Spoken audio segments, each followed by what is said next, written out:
Friends, આજે આપણે બનાવવાના છે ખાટિયા ઢોકળાની રેસીપી.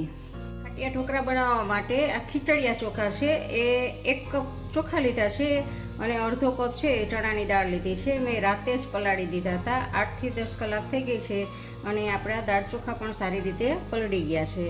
તો હવે એમાંથી આપણે પાણી કાઢી લેશું. તો આમાંથી આપણે પાણી કાઢી લીધું છે. તમે ક્યારેય પણ માપ લ્યો ત્યારે 2 ભાગ ચોખા લેવાના છે અને 1 ભાગ દાળ લેવાની છે. હવે આપણે ચોખા અને દાળ બંને આમાં મિક્સ કરશું. બંને પલાળવાના અલગ અલગ જ છે પણ પીસવાના એકી સાથે છે. તો આવી રીતે બંને લઈ અને એમાં થોડીક આપણે ખાટી છાશ ઉમેરતા જઈશું. તો ખાટી છાશ ઉમેરી છે અને આને આપણે પીસી લેશું. એકદમ ફાઇન નથી પીસવાનું, થોડુંક દળદળું રહે એવું આપણે પીસવાનું છે. કે જુઓ, તમે જોઈ શકો છો કે મેં જો આવું પીસેલું છે. થોડીક અંદર કણી દેખાતી હોય એવું આપણે પીસવાનું છે. તો એક વાસણમાં એને આપણે કાઢી લેશું અને બધું જ આવી રીતે આપણે પીસી લેશું. તો આપણે આ બધી જ દાળ ચોખા પીસાઈ ગયા છે.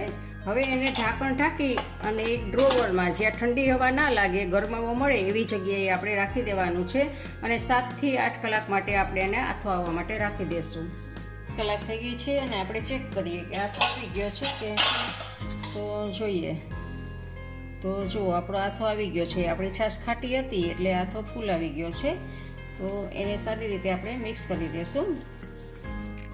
હવે સ્વાદ પ્રમાણે એમાં નિમક એડ કરવાનું છે અને કલર માટે હળદર એડ કરવાની છે. ઢોકળા છે એ પીળા હોય છે, જેથી કરીને આપણે હળદર એડ કરશું અને બધું મિક્સ કરી દઈશું. 1 ચમચી જેટલું ગરમ તેલ એડ કરશું. એનાથી ઢોકળા છે એ સોફ્ટ થશે. હવે આપણે જેટલા ઢોકળા બનાવવા હોય એટલા અલગ લેવાના છે વાસણમાં. આપણે ઈનો છે અડધી ચમચી જેટલો એમાં ઈનો એડ કરશું. તમે ખાવાના સોડાનો પણ ઉપયોગ કરી શકો છો. અને ઈનો ઉપર આપણે થોડુંક પાણી એડ કરશું જેથી એક્ટિવ થઈ જાય અને એકદમ મિક્સ કરી દેવાનું છે. હવે આપણે સ્ટીમરની એક ડીશ છે એ અગાઉથી ગ્રીસ કરેલી છે, એમાં આપણે આ બેટરને રેડી દેશું.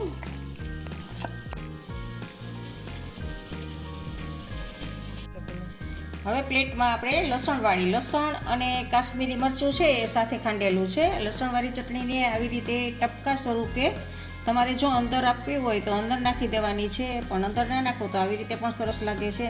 આવી રીતે આમ બધે ટપકા સ્વરૂપે મૂકી દેવાની છે ઉપરથી. તો જુઓ, આવી રીતે પ્લેટને આપણે રેડી કરી દેવાની છે. હવે 5 મિનિટ પહેલાં ગેસ ઉપર મેં સ્ટીમરમાં પાણી ગરમ થવા રાખી દીધું છે અને પાણી પણ ગરમ થઈ ગયું છે, તમે જોઈ શકો છો. અને આ પ્લેટને હવે એમાં આપણે રાખવાની છે સ્ટીમ થવા માટે. અને ઉપરથી આપણે ઢાંકણ ઢાંકી દઈશું અને આને 5 થી 7 મિનિટ માટે થવા દઈશું. ફૂલ ગેસ ઉપર જ થવા દેવાનું છે. આપણે ઢોકળા બને છે ત્યાં સુધી ઢોકળામાં આપણે જેની સાથે ખાવું છે તેલ બનાવી લેશું. તો 1 ટેબલ સ્પૂન જેટલું મેં તેલ લીધું છે અને થોડુંક એમાં આપણે નિમક લેશું. ટેસ્ટ પ્રમાણે તમારે નિમક લેવાનું છે અને અડધી ટીસ્પૂન જેટલી એમાં ચટણી લેશું અને આને સારી રીતે મિક્સ કરી દેશું.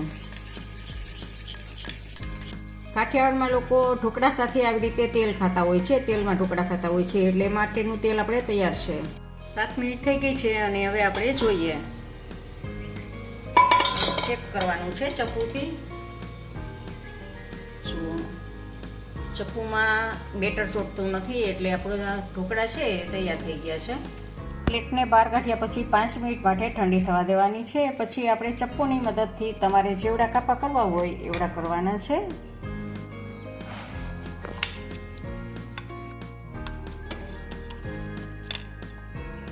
તો જુઓ, તમે જોઈ શકો છો કે આપણા ઢોકળા તૈયાર છે.